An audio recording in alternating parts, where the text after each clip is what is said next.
d'Abraham, d'Isaac et de Jacob. J'ai vu la détresse de mon peuple qui est en Égypte. J'ai entendu ses cris. Je vais le délivrer de la main des Égyptiens et le faire monter de ce pays vers une terre ruisselante de lait et de miel. Je t'envoie vers le Pharaon pour faire sortir d'Égypte mon peuple. Mais qui suis-je pour pouvoir accomplir cela? Je serai avec toi. Abba, Père, éloigne cette coupe de moi. Pas du tout, parce que je suis quelqu'un de conviction d'abord et de foi en Dieu. C'est pas facile. Le cœur bat la chamade là-bas. Quand on commence à citer les noms, Kamere, Mbosso, Bahati, c'est pas facile. Mais nous sommes des politiciens. Nous savons que des sommes, des échecs, toujours on arrive à la réussite. Vital Kamerhe sort de ses cendres. Je vous l'avais dit ici. Enterré plusieurs fois, mais jamais. Je vous ai dit, Vital Kamerhe est un animal politique. Vital Kamerhe a été enterré lorsqu'il était directeur de cabinet du président Tshisekedi. Les gens disaient qu'il faisait le vice-président de la République, qu'il ne respectait pas le protocole, qu'il fallait vraiment l'achever, l'envoyer aux orties. Les conseillers zélés de l'époque ont précipité Vital Kamerhe jusqu'à l'humilier, lui et sa femme et ses enfants. Sur ce plateau, j'ai reçu les partisans de Vital Kamerhe qui pleuraient. Beaucoup de ceux qui étaient avec Vital Kamerhe, y compris dans l'UNC, son parti politique, l'ont lâché. Certains sont partis créer des partis politiques. Il y en a même qui ont témoigné contre lui. On a même dit que Vital Kamerhe, il était mort politiquement. Il a tenu mordicus jusqu'à obtenir un non-lieu, pour ne pas dire, il a été lavé par la même justice au sorti de la prison. Il est bombardé, vice-premier ministre en charge de l'économie, et il a rencontré le même conseiller qui l'ont humilié du président Tshisekedi. Il a fait semblant, comme tous les chis, de les avoir pardonnés. Il a fait semblant. Oui, il a fait semblant. Vous savez, sociologiquement, le peuple chi est téméraire. C'est comme les gens du Congo central. Ils fonctionnent en douce. Ils peuvent accumuler, avaler les couleuvres, attendre leur temps. Et comme dit l'adage, la vengeance est un plat qui se mange froid. Ils attendent le peuple chi. Les femmes chi sont douces, soumises, etc. Les hommes chi sont quelquefois un peu polygames. Mais en réalité, ce sont des gens qui sont téméraires. Et Vital Kamerhe, il sait attendre son temps. Pourquoi tu es Vital Kamerhe? Sokaza moyibi toyebi. Sokaza moyibi te toyebi. Soka lobaka malamu toyebi. Soka lobaka malamu te toyebi. Sokaza la loyal toyebi. Sokaza la loyal te toyebi. Mais c'est facile de gérer un homme pareil. Mais question Assemblée provinciale c'est va. Na ngina zonga muke.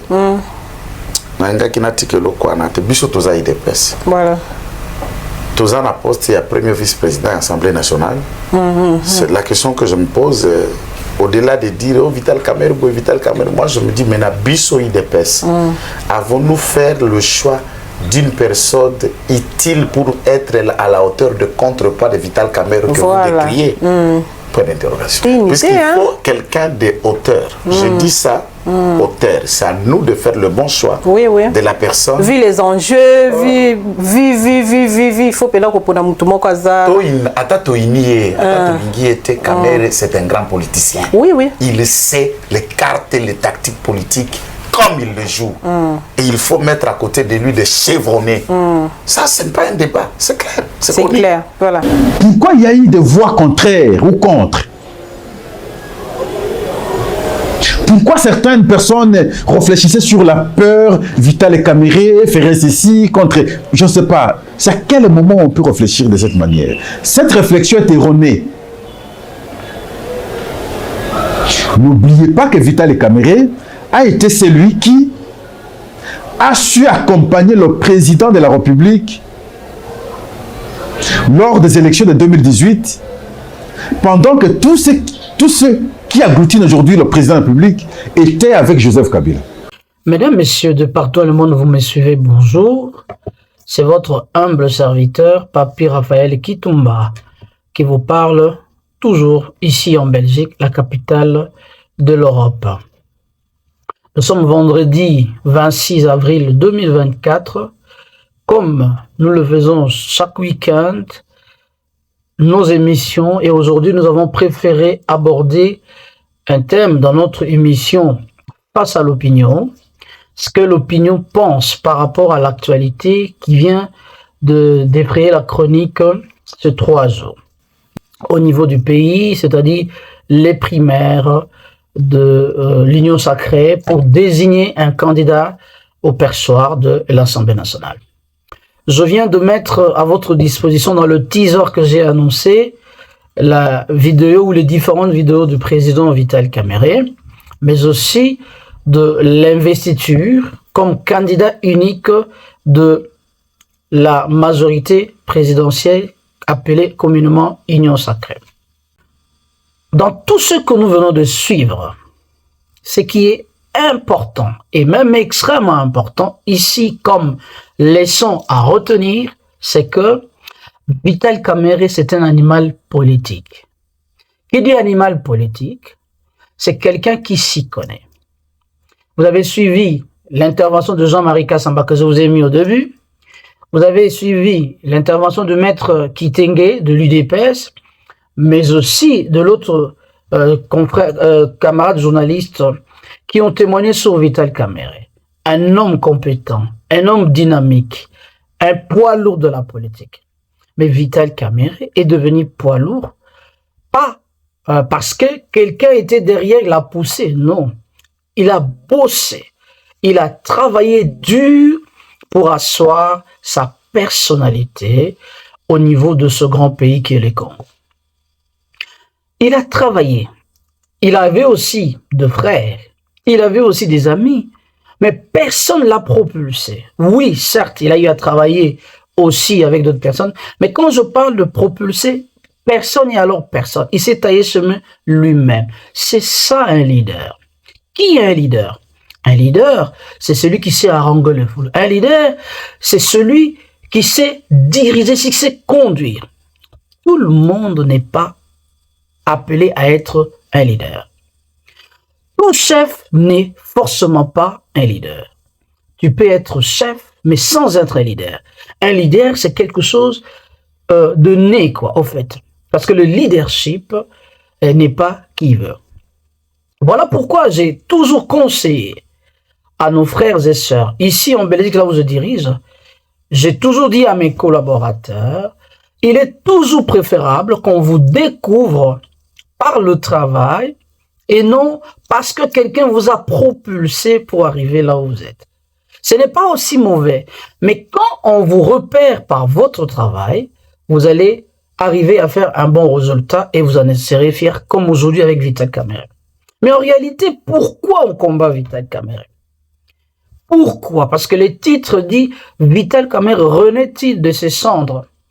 Est-ce réellement Vital Kamerhe renaît de ses cendres? Renaître de ses cendres, ça veut dire quelqu'un qui était mort et qui est ressuscité, disons, entre guillemets. Mais Vital Kamerhe n'est pas mort. Vital Kamerhe n'était pas mort politiquement. Il était toujours là. Mais seulement, on l'a diabolisé. À telle enseigne qu'on voulait vraiment sa mort, et politique et physique.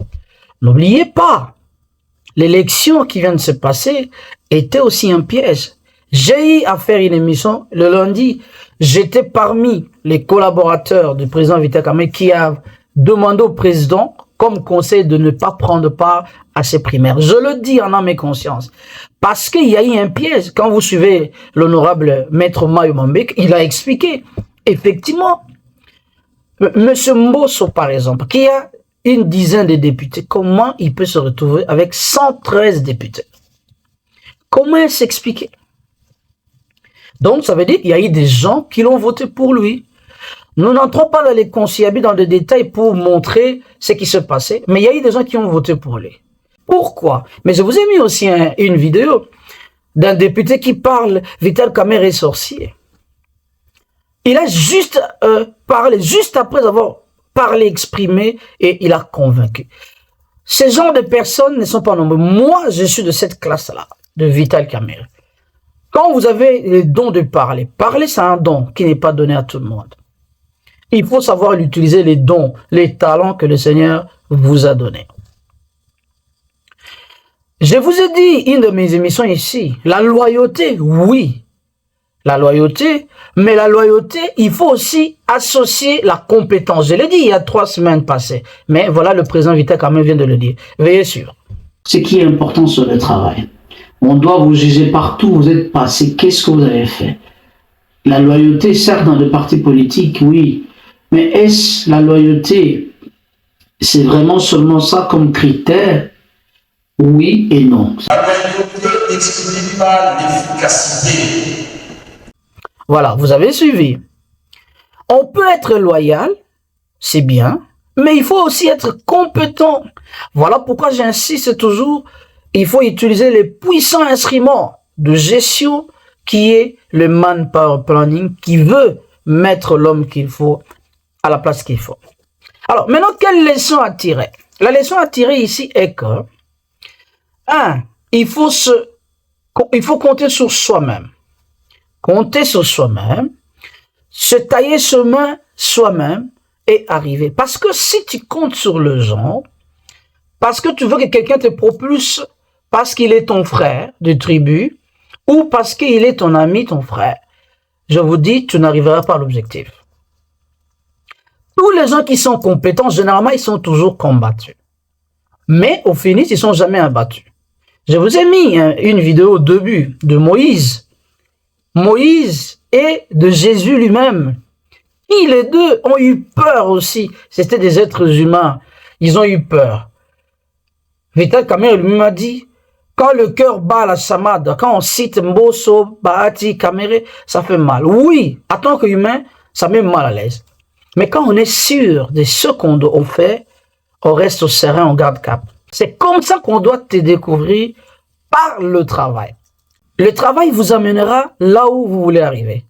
Moi, j'apprécie beaucoup plus les gens qui bossent, qui travaillent. Voilà pourquoi j'ai eu toujours à soutenir ce que le CG Billy Kambale a eu à faire. Toute personne peut avoir ses qualités, ses défauts, mais il faut toujours voir l'objectif. Le CG Billy est parmi les bosseurs.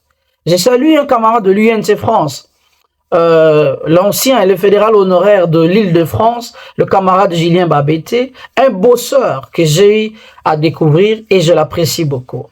Ici en Belgique, j'ai beaucoup de collaborateurs qui travaillent aussi beaucoup, mais il y a un qui me fait plaisir, qui est parmi mes adjoints. Mes adjoints sont dynamiques, ils sont tous au travail, mais il y a un qui donne ce que j'aime dans le travail, camarade Jean Philobot, que je salue en passant. Les faibles n'aiment pas les travailleurs, les bosseurs. Ceux qui travaillent, on le traite toujours des orgueilleux. Et aussi, les Congolais n'aiment pas des gens de rigueur. Vital Kamerhe, c'est un homme de rigueur. Quand on est un leader, il faut être rigoureux dans le travail. Il faut être, pour un résultat quelconque, il faut être... Ça, ce n'est pas la dictature. C'est la discipline dans le travail, je le répète, et il faut aimer le travail qu'on fait. Donc, Vital Kamerhe a créé une école. Nous sommes de l'école de Vital Kamerhe et nous continuons sur ce chemin. Il y a aussi un jeune, pour terminer notre émission, Trésor Moubalama, qui est de l'UNC, qui postule comme candidat bourgmestre de la commune de Barumbu, et que je demande aux conseillers communaux de pouvoir le voter. Un homme dynamique, il est bourré de talent, et c'est un cadre de l'ONATRA, ex-ONATRA, STP, que je demande de soutenir, et de soutenir aussi nos candidats gouverneurs et sénateurs. Voilà, un bon week-end à vous tous. Si vous avez aimé, merci et au revoir, à la prochaine.